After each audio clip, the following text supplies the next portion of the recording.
Muchas gracias, espero que se escuche ya bien. Y gracias Tomás, gracias Carlos. Bueno, vamos a hablar esta noche de un tema muy serio.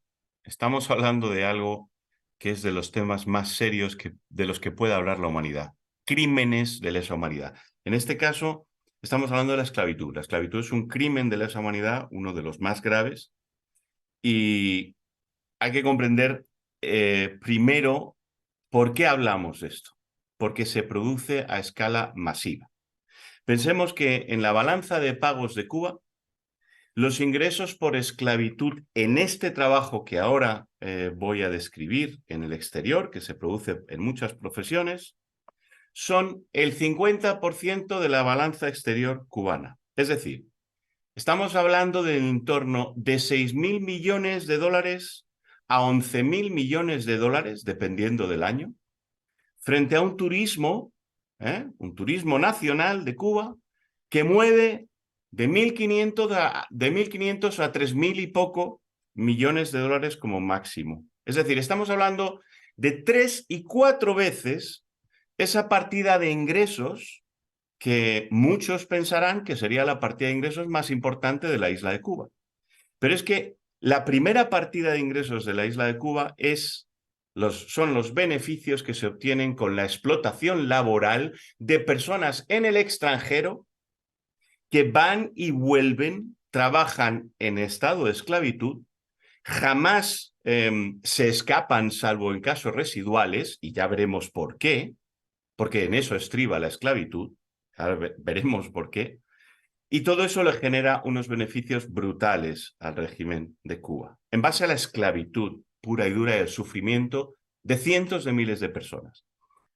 Bueno, pues, ¿por qué hablamos de esclavitud? La esclavitud es que tú puedes tener una persona, si hablamos de atributos de la propiedad de la persona, nos vamos ya al derecho romano o nos vamos al Convenio contra la Esclavitud de 1956, pero vamos a hablar en términos prácticos. Tú puedes coger a una persona, ordenarle que haga un trabajo, sabes que lo va a hacer. Además, tienes un segundo derecho sobre él, que es ese trabajo que va a hacer va a tener un rendimiento y tú vas a cobrar la mayor parte del rendimiento, tú como dueño. Y además, cuando ese trabajador ya no te interese, podrás abusar de él sin ninguna represalia, sin ningún límite. ¿Pasa esto en las misiones exteriores de Cuba? Pasa exactamente así. ¿Por qué? Porque el derecho de uso, el ius utendi, que es uno de los derechos de la propiedad, el decirle a una persona, tú vas a hacer esto, ocurre porque de los 1.400 testimonios que nosotros tenemos de personas que han salido de esas misiones, el 75% nos dicen que no fueron voluntarios y que si decían que no, las consecuencias para su trabajo y su futuro eran muy graves en Cuba. ¿Vale? Así que el ius utendi queda completamente probado, pero el ius fruendi, es decir, la capacidad de obtener el máximo de ese trabajador para ti como dueño de él, queda probado cuando sabemos que los convenios con los que cobra Cuba y los salarios de los trabajadores difieren en que Cuba se lleva el 85% de lo que está pensado como salario del trabajador de media, porque en algunos casos se lleva el 96%. Por ejemplo, en México, por 3 meses de trabajo, 10.750 dólares pagaba el gobierno mexicano y los médicos cubanos, como salario, y los médicos cubanos cobraban 200 al mes. Es decir, estaban cobrando el 4 o 5% del dinero que pagaban por ellos. Y así pasa en todo el mundo, porque claro, lo podemos decir porque tenemos 1.400 testimonios y mucho más.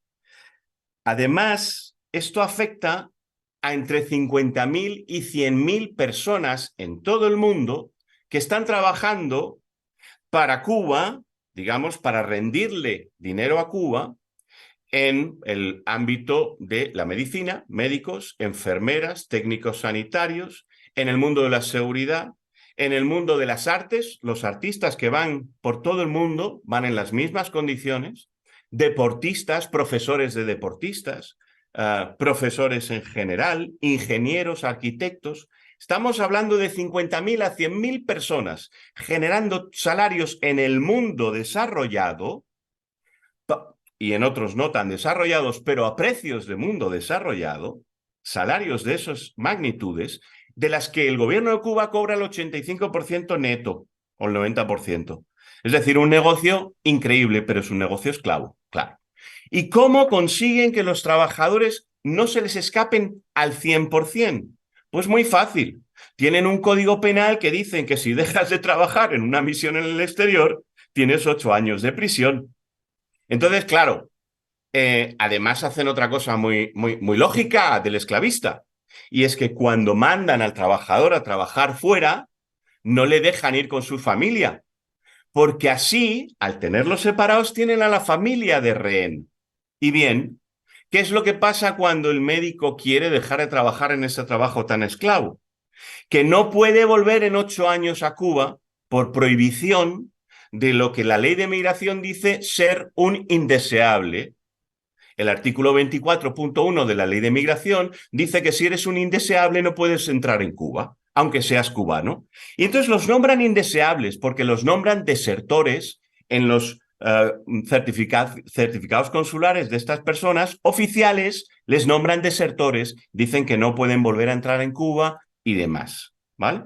Pero esto es solamente la punta del iceberg, porque luego la regulación de las misiones internas no solamente dicen que deben volver a Cuba, no solamente... No. Es que además dicen que le tiene que contar las relaciones personales y amorosas a su jefe de misión. O sea, el jefe de misión tiene tal grado, eso dice la ley cubana, ¿eh? El jefe de misión, para alguien dude, es la resolución 368 del MINCEX de 2020. La puede ver, es increíble. Le tienes que contar las relaciones amorosas a tu jefe de misión puntualmente, y en caso de que te quieras casar, deberás decírselo con mucha antelación. Es una cosa increíble. Bueno, pues ese solamente es una condición porque está lleno, no pueden conducir, no pueden salir de donde están, no pueden ir a una provincia, no pueden nada sin permiso del jefe. Y si el jefe de misión les pone una infracción, pierden su vida laboral y se convierten en unos parias. De esa manera, el jefe de misión, así nos confiesan, que el 40% de las mujeres que están en misión, de los 1.400 testimonios, nos dicen que son violentadas sexualmente por el jefe de misión, porque es muy usual que los jefes de misión a los esclavos y a las esclavas les hacen todo tipo de barbaridades.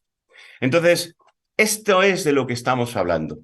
50.000 o 100.000 personas enviadas al extranjero, sin derechos, como animales, separados de su familia y castigados terriblemente, sin ninguna remuneración decente ni nada por el estilo, y un maltrato, violaciones, malos tratos, amenazas, y toda esa convivencia, y todo el dinero para este Estado esclavista que dice que es socialista, pero miren cómo ejerce el capitalismo de Estado extremo esclavista.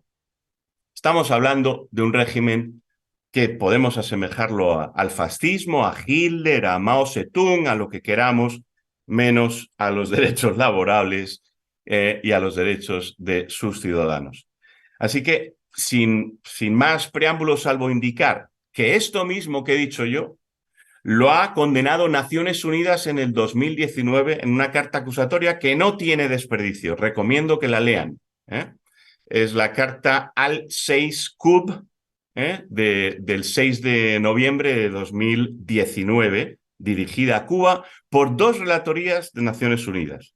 El Comité de los Derechos del Niño el año pasado, 2022, le dijo a Cuba que pusiera fin a la separación familiar porque tiene a 5.000 niños huérfanos porque sus padres quisieron dejar de trabajar y no les deja volver a entrar.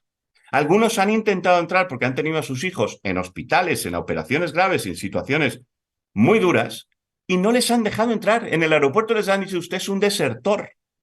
Entonces, Naciones Unidas el año pasado lo condenó en el examen periódico del Comité de los Derechos del Niño de Cuba, ¿vale? Human Rights Watch lo condenó en un estudio muy profundo del año 2020. Human Rights Foundation ha hecho 2 estudios al respecto y el último es fantástico, que recomiendo su lectura, 2022 también. El Parlamento Europeo, 3 condenas en 3 resoluciones distintas, 2021, 2 de ellas, y ahora en 2022 23. Por tanto, estamos hablando de un tema real, estamos hablando de esclavitud, estamos hablando de que es masiva y estamos hablando de que esto se tiene que terminar. Y con esto, con estas palabras, no sé si me he extendido mucho o no, pero Carlos, doy paso a los diferentes ponentes.